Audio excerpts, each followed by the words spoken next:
Hey, Nicole Roberts Jones here, and welcome to this episode of the Meaningful Work Podcast. So, I'm calling this episode, this is the first of many, called the Rewind Files, right?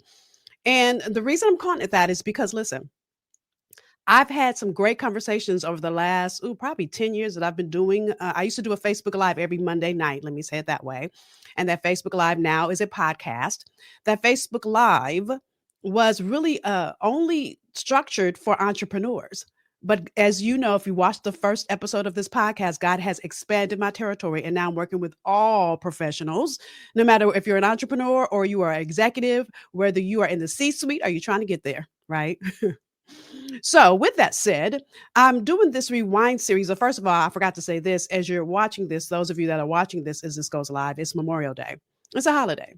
But instead of me just going dark and not having anything on this holiday, I thought, you know what? I'm going to go back in my archives and pull some content that I know will bless you. And here's what I want to say to you before I start. Number one, or before it starts, make sure you have a pen because I'm going all the way in on this one. This is something that, listen, what I see so many women do, and fellas, this is for you too, but I would say 90% of the people that I've worked with have been women, that let the past hinder your tomorrow. It's like you're letting an old story narrate your current circumstances. And so this conversation will bless you only if you're going after a level beyond where you already are. All right. So I'll come back at the end to wrap up. Again, grab your pen and here we go. And this one's called Don't Look Back. You'll hear me reference it. All right. So, and let me just say this before you hear this. Anytime you hear me say something that sounds entrepreneurial focused and you're not an entrepreneur, don't discount that is for you as well. All right. Just make it apply for whatever arena God has you working in at this moment. All right. So here we go. Grab your pen and enjoy. Jump into today's conversation. So today's conversation is don't look back. Now, when I was writing this out, what was coming in my mind is how many times have you been driving in a car and you're looking in the rearview mirror? Now you realize, and I think I talked about this on another episode a couple of weeks ago, you realize if you're looking in the rearview mirror while you're driving, what will happen? Matter of fact, if you closed your eyes or if you look behind you, if you stood up right now, stand up wherever you are and look behind you and then walk forward. Now, unless you're in a room that you know where everything is, guess what you're going to do? Bump into something. I'm in my office. I know where everything is, but I guarantee you I still will bump into something. And that's what many of us do as we journey in this thing called life is we let yesterday hinder our tomorrow.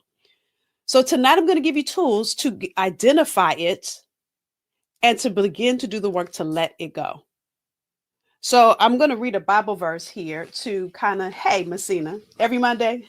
Yes, every Monday, 7 p.m. Yes. So I'm going to read a Bible verse here that's going to give you great context to our journey. So it's a conversation that some of you guys have heard the story of when Abraham was told to leave and God said only take certain people and God said don't look back. Mm-hmm. So this comes from Genesis 19. I want to tell you because some of you guys want to read it later. Genesis 19:15 to 26. Genesis 19:15 to 26. Now here we go. When the morning dawned, the angels urged Lot to hurry, saying, "Arise, take your wife," and Lot is Abraham's wife, son, by the way. "Arise, take your wife, your two daughters who are here, lest you be consumed in the punishment of the city." So this is Sodom and Gomorrah, and God was getting ready to tear it down, right? And so literally, so that was 15. "And while he lingered, the men took hold of his hand, his wife's hand, and the hands of his two daughters." The man is some of the angel, right? "The Lord being merciful to him, and they brought him out and set him outside the city. So it came to pass when they had brought them outside that he said, 'Escape for your life.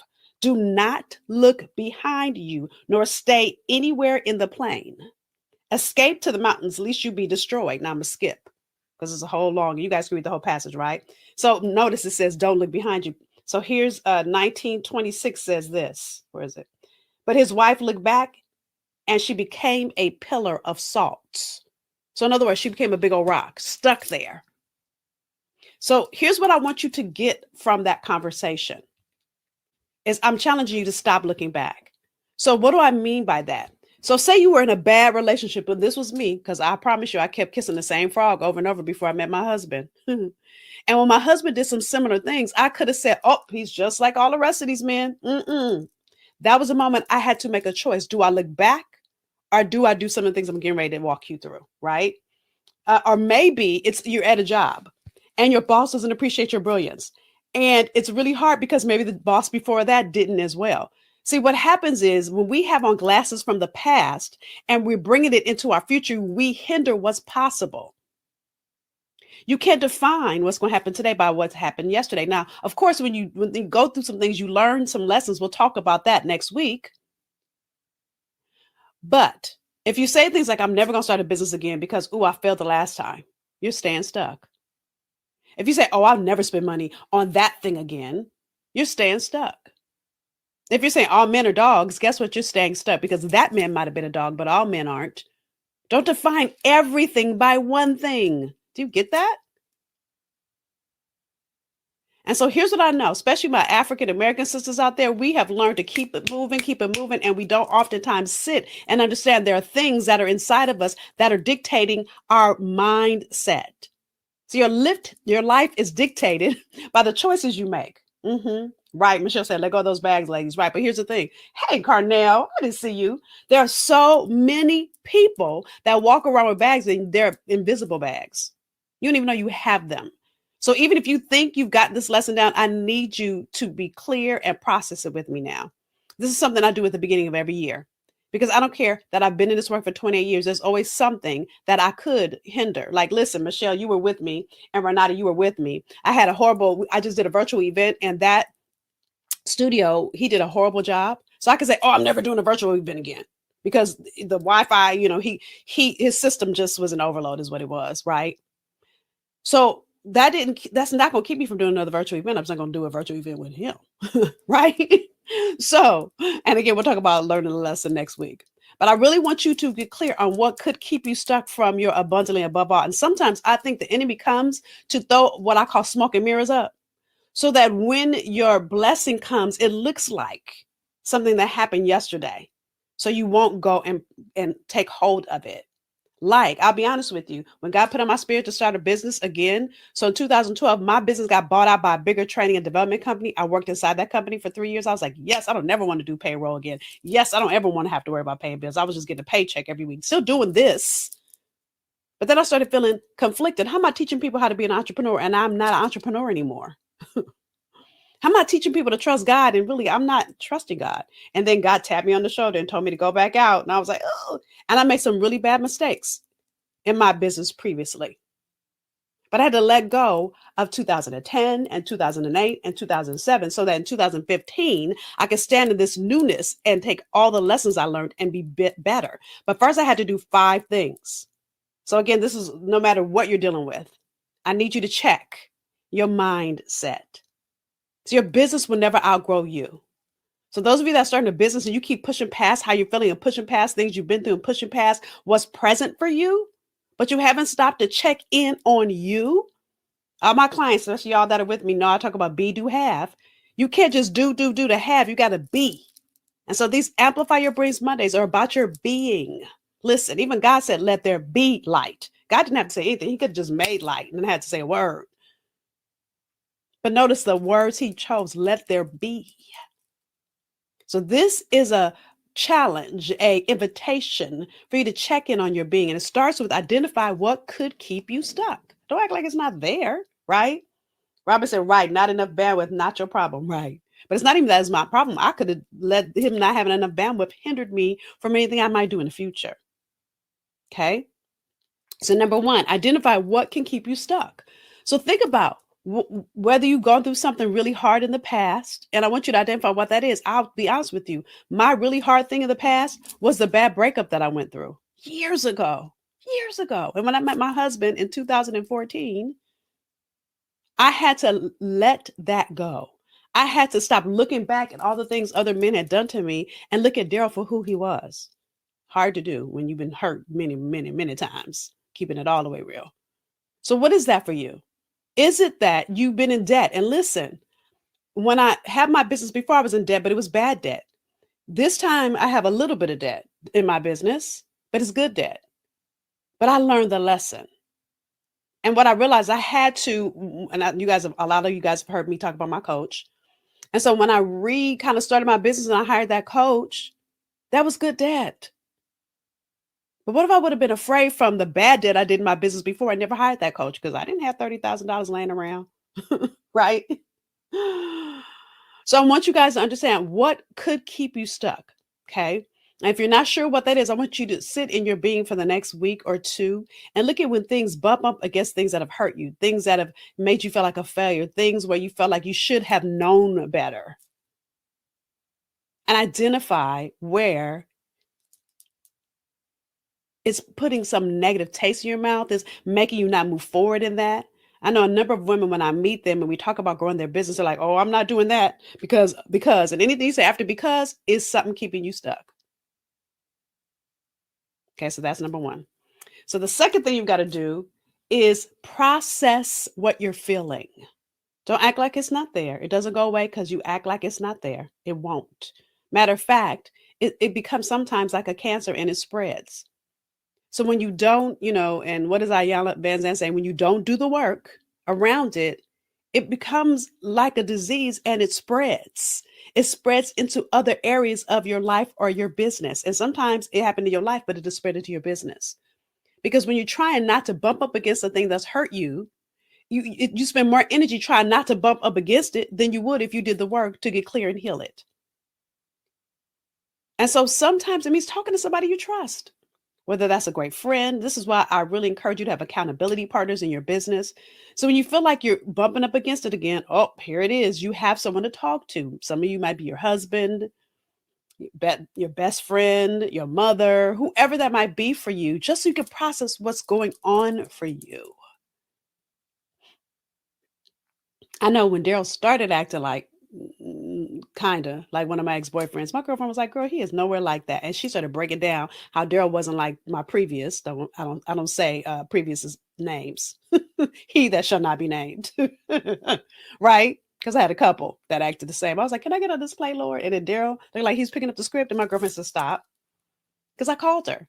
I said, please process this with me because my fear is showing up. And I was ready to be about. Right? Same thing in my business. When God first put on me to start a business, one of my good girlfriends, that's one of my accountability partners, I was in the city she lives in, and I said, hey, girl, let's go to dinner. Actually, I was going to the event. I said, meet me at the event. Went to the event. She said, let's go to dinner. We could do dinner. She goes, so when are you going to start? When are you leaving? I was like, what are you talking about? Leaving what? Leaving my husband? Leaving the city? She goes, no. Leaving the company I work for. I hadn't told anybody that God had put that in my spirit. So it's like God sucked her on me. It's like, oh. So I processed what I was feeling with her. I was afraid because I didn't manage my funds correctly the first time I had a business. That's why part of what I teach all my clients is how to generate revenue the right way. So you know where your money's coming from. I didn't do that the first time. I didn't make revenue plans. I just did whatever, whenever, however. You got to process what's coming up for you. Don't act like it's not there. Get on the phone, and some of you, listen, I've been to counseling. I've had personal development coaches. I have a health coach right now, processing how I eat. And if you've been here, you know I talk about that all the time because that's my new journey. Mm. So you've got to take time to process what you're feeling.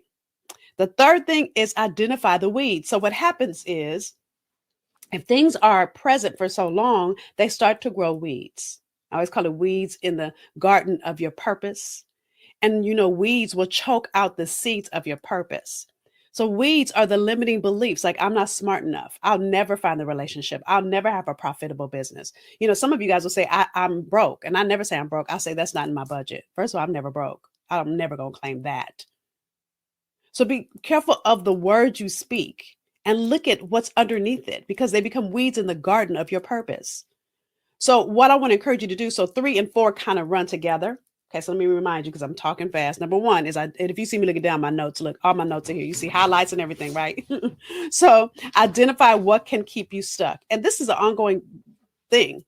When you feel that hesitation in you, I guarantee you, it's something that's keeping you there because of something that happened to you in the past.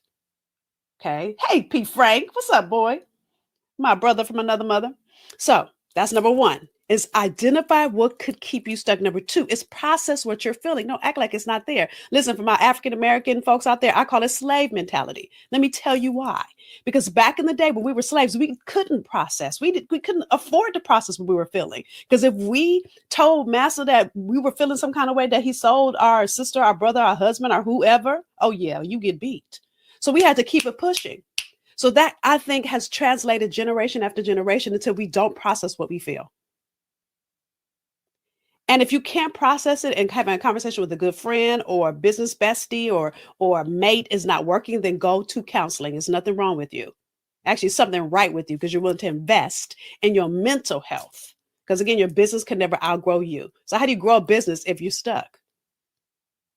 So if you're stuck mentally, you'll be stuck financially. If you're stuck mentally, you'll be stuck in how to grow revenue in your business. How do you scale a business if you can't even grow a business from the basics?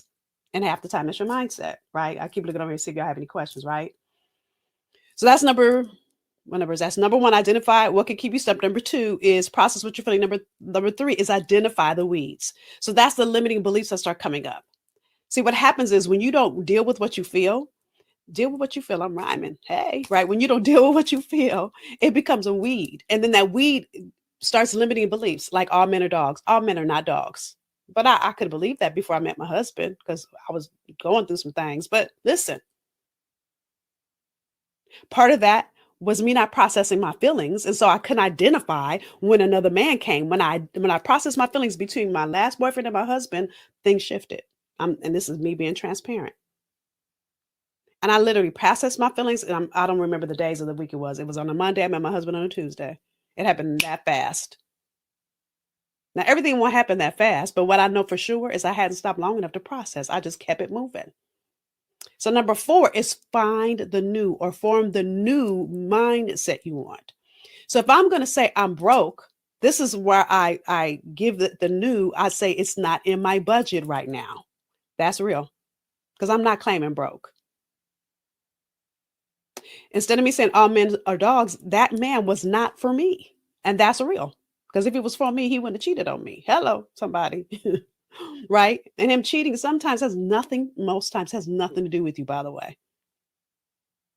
So form the new habit that you want to replace with the old, so that as that weed comes up, listen, as human beings, if you've been hurt in the past, especially those of you that have had some deep, dark, like being abused since you were little, some of those things will come up and cause you to miss out on blessings because you haven't done the work. So even after you've done the work and ask questions, right? I'm getting ready to talk about that, Michelle. After you've done the work, it's still going to come up. It don't go away. As long as we in this flesh, the enemy's going to try to keep us at who we used to be, instead of going into God's promise, into possibility, into your breathtaking future. And there is abundantly above all, with all of our names on it. I'm going after mine. How about you? And so if I'm going to go after mine, I have to let go of anything, all the baggage, all the chains, all the negative thoughts, all the negative things that people said about me. And even the Nicole that I used to be. Oh, y'all don't know the Nicole that I used to be. Woo, I was a hot mess. But I started doing the work, and I realized when I was mean to people, when I was cussing people out, yeah, that used to be me. All of that was because I didn't love me. When I started doing the work to realize why I didn't love me, can I tell you what it was rooted in? Here goes this week, y'all. Me being light skinned, being from South Central LA, and people calling me white girl. Oh, I could do a whole episode on that. When I began to realize that that was a weed that got planted, and it didn't get planted by me, and the people that planted it didn't mean to plant it. Listen, when kids call other kids names, they learn that behavior from somebody else. So I had to start doing the work to uproot those weeds. And when that negative chatter still comes in, because it still comes, I still feel like I'm not good enough sometimes, especially when I get a big, like I'm working with a celebrity client right now. And when she called me, I was like, oh, Lord, I started second guessing myself. I had to remember who I am. And that starts with you forming the new, y'all. I'm sharing my story so that it helps you. I hope it does. So Michelle said, imposter syndrome is real. I felt that and still do sometimes. I have to catch myself right. And here's what happens, you guys. So imposter syndrome comes when God, first of all, fear, or you not feeling big enough or good enough. This again happened to me with this new celebrity client that I have. Happens And mind you, she's not my first celebrity client, by the way. I've worked with Steve Harvey. I've worked with Lisa Nichols. I've worked with Dr. Deborah Tillman. I've had other celebrity clients, so this isn't the first one. So yeah, I'm only sharing that with you because how dare I still have imposter syndrome? But I do. As long as you're in this flesh, you're going to battle with the flesh. So imposter syndrome comes when you're playing bigger than you've played before. And the enemy wants to keep you at yesterday. So it makes you start second guessing yourself. Those are those weeds. So get underneath them. Get underneath them. Kamika said, wow, truth. Thank you for your vulnerability. Right, it is. I'm telling y'all the truth. Who I used to be, I was a hot mess. And if P. Frank is on here, he can tell you. I was a hot mess. But I didn't love myself. And I masked that by being mean and funky and a hot mess. That was a great mask. People had no idea. So with that, again, my goal is always to be here 30 minutes to give y'all actionable steps, okay? So find the new. And then give yourself time. It's not an overnight thing, especially if you're dealing with something that's been present for a really long time.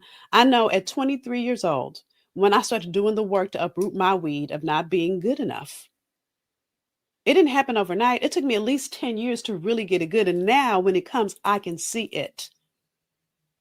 Now, when it comes, I have a prayer partner and I can call her and she can call me and she will just, as one of my clients says, she snatched my edges. She can pull me all the way back and say, stop it. That's that negativity, girl. Stop it. And then I can go, oh my God, it is. And then I can see how it's coming up. Because I want you to understand the enemy doesn't want you to get to. Listen, John 10:10 says, the enemy comes to steal, to kill, and to destroy. And then Jesus says, but I have come that you would have life and have it more abundantly. So that stuff that could keep you stuck is trying to steal. That stuff that happened yesterday is trying to kill. That stuff that somebody else did to you is trying to destroy who you are. That gift in you, that brains in you, that purpose in you. You got to do the work to say, no, I'm not staying here. Let me figure it out. Let me, number one, identify what it is. Let me, number two, process what's coming up for me right now. Number three, identify the weeds that are being planted because of it. Let me form the new thought I want to put in place of it. And let me give myself time. It's like watering seeds. Seed doesn't grow overnight, but if you water the right seed. See, if you've been watering a weed all this time, it's going to take you some time to shift it. And that's it. That's it from the rewind. Listen, I want you to identify where you are. And those of you that are saying, I'm not dealing with any of those things, I need you to know you're not playing big enough. The enemy only comes to steal, kill, and destroy when you have another level that God is waiting for you to go after. So I can't wait to hear your comments about this episode. Yes, I read every single comment. So number one, I'm going to ask you share your takeaways. Share your insight, the things that stepped on your toes, the things that resonated with you. Number two, I ask you to always share it because someone in your tribe is dealing with being stuck in yesterday, with what happened in the past when God has a future that is a breathtaking future. And if you ever have questions, if there are topics you want me to cover in any episodes in our podcast, I want to also invite you to send me an email.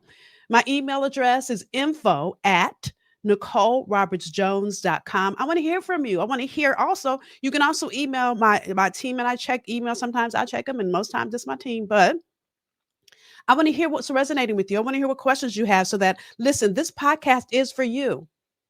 The way that I can give you more and do more is to hear from you. info@NicoleRobertsJones.com. And then again, share it. All right. So with that said, again, as this episode is going live, it's Memorial Day. So I want you to know next week, I'm so excited. I'm starting a new series. It's one that's going to bump up against what I talked about here. It's one that so many women are dealing with. So make sure you tune in. In the meantime, have a great, wonderful rest of this day. Thank you for joining me for this episode of the Rewind series, Don't Look Back. And I'll see you next time. Bye, y'all.